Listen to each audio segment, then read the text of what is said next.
김민하 기자 어서 오세요. 안녕하세요. 첫 번째 항목은요. 통일로 광복을 완성한다입니다. 역시 오늘 대통령 경축사 있는 내용이죠. 그렇습니다. 오늘 워낙 대일 메시지가 이제 주목이 될 수밖에 없는 상황인데 경축사에 이제 북한에 대한 메시지도 있어서 정리를 해봤는데요. 문재인 대통령은 통일로 광복을 완성하고자 한다라면서 2045년 광복 100주년에 평화와 통일로 하나된 나라로 세계 속에 우뚝 설 수 있도록 하겠다. 이렇게 강조했습니다. 네. 최근에 단거리 미사일 발사 이런 등등에 대한 언급도 있었죠. 이 북한이 최근에 이제 거듭된 단거리 미사일하고 방사포 발사 이런 것들로 우려를 키우고 있는 이 상황에 대한 메시지도 있었는데요.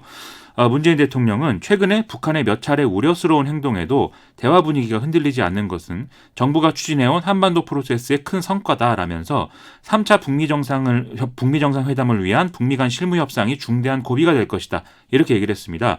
또 경제 협력이 속도를 내고 평화 경제가 시작되면 자연스럽게 통일이 우리 앞에 현실이 될 것이다. 이렇게도 강조를 했습니다. 근데 북한은 계속 불만 표시하는 분위기잖아요, 아직도. 그렇습니다. 어제 북한 노동신문에 이제 정세론 해설이라는 글이 이제 실렸는데 여기 보면은 남한이 동족을 향한 무력 증강에 몰두하고 있다라면서 이는 남북 군사 합의 등에 대한 어떤 위반이다 이렇게 주장을 하고 있습니다.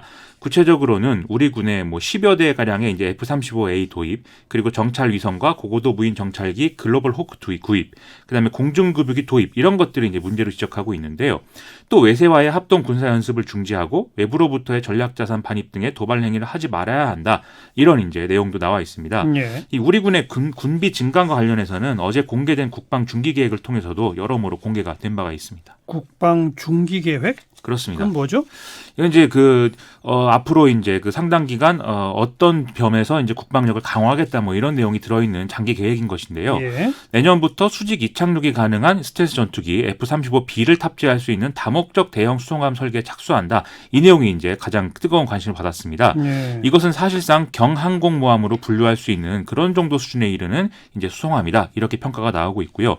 또 유사시에 북한 전력망을 무력화할 수 있는 정전탄 그리고 EMP탄을 개발한다는 계획도 포함이 되어 있는데 이 무기들은 강력한 전자기파를 일으켜서 핵미사일 지휘 체계를 무력화할 수 있을 것으로 기대가 된다는 평가가 있기 때문에 북한으로서는 여러모로 볼멘소리를 하는 그런 상황이 되고 있는 것 같습니다. 네. 우리의 군비 증강을 북한은 계속 비판하고 그렇습니다. 그렇다고 우리가 또 군비 증강 안 할 수도 없고. 그럴 수는 없죠. 네. 그나저나 이 북미 간의 실무 협상 대화 진전이 있어요? 존 볼턴 미 백악관 국가안보보좌관은 현지 시간 14일 미국의 소리와 인터뷰에서 북미 간의 실무 협상이 조속히 재개되길 바란다라면서도 트럼프 대통령과 김정은 위원장의 판문점 회동 이후에 어떤 실질적 협상도 이뤄지지 못했다 이렇게 얘기를 했습니다. 그러면서 북한이 핵무기와 운반 시스템 포기를 위한 명확한 전략적 결정을 내릴지 여부가 핵심이다 이렇게 강조를 했는데요. 미국 입장은 이른바 빅딜이다라는 거를 이 존 볼턴 보좌관은 다시 주장을 하고 있는 그런 셈입니다. 네. 그리고 스티브 비건 대북 협상 대표 있었잖아요. 그렇습니다. 자리를 옮긴다고요? 미국 CNN 보도인데요. 이 현지 시간 14일 보도한 내용에 따르면 백악관이 스티브 비건 미 국무부 대북 특별대표를 주 러시아 대사로 임명할 것인지 여부를 논의하고 있다. 이런 소식입니다. 현 주 러시아 대사가 유타 주지사 선거 출마를 위해서 오는 10월 사임하겠다는 의사를 밝히면서 지금 후임으로 거론이 되고 있다는 것인데요. 스티브 비건 대표는 지금까지 북미 간의 실무 협상을 책임져온 인사이기 때문에 혹시 또 영향이 있는 것인지에 대해서 여러모로 관심이 모아지는 상황입니다. 이건 아직 확정된 건 아니군요. 그렇습니다. 또 김정은 위원장은 러시아 푸틴 대통령이랑 무슨 축전을 주고받았다고요? 조선중앙통신은 김정은 위원장과 푸틴 러시아 대통령이 오늘 축전을 교환하고 친선 협력의 의지를 밝혔다. 이렇게 보도를 했는데요. 푸틴 대통령은 축전을 통해서 식민지에서 해방을 위해 함께 싸운 군인들과 애국자들의 업적 이런 것들을 언급을 하면서 지난 4월 북러회담에서의 합의들을 이행해 나가자 이렇게 강조를 했다고 합니다. 예. 김정은 위원장도 새로운 높은 단계에 들어선 양국 사이의 친선 협조 관계가 앞으로 확대 발전되리라 확신한다. 이렇게 답했다고 하는데요. 지금 여러모로 꼬인 상황은 어쨌든 북미 간 실무 협상이 실질적으로 재개되면 풀릴 수밖에 없는 그런 상황일 텐데 양쪽 모두 어쨌든 표면적으로는 큰 변화가 없는 분위기 속에서 이런 일들이 일어나고 있어서 좀 여러모로 우려가 되는 그런 기분입니다. 네.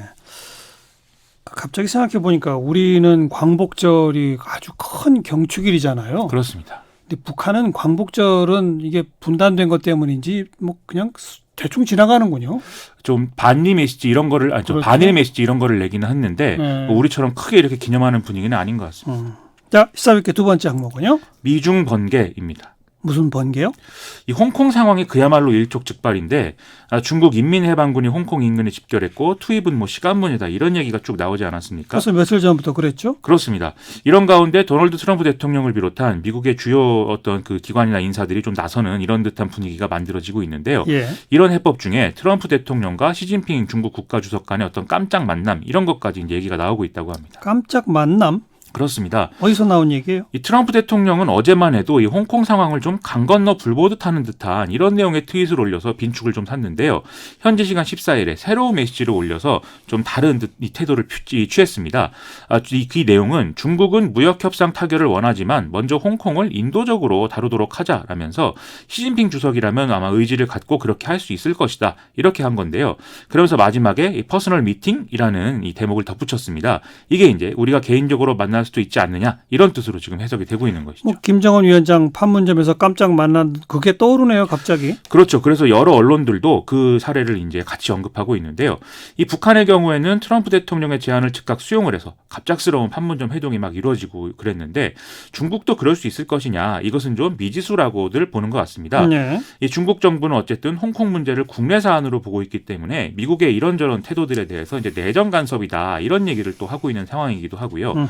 그리고 김정은 위원장이 거의 전권을 가지는 북한과 비교할 때 상대적으로는 좀 더 복잡한 체제를 갖고 있는 게 또 중국이기 때문에 이런 즉흥 제안에는 응하기가 여러모로 어렵지 않겠느냐 이런 얘기들이 좀 나오고 있습니다. 그래요.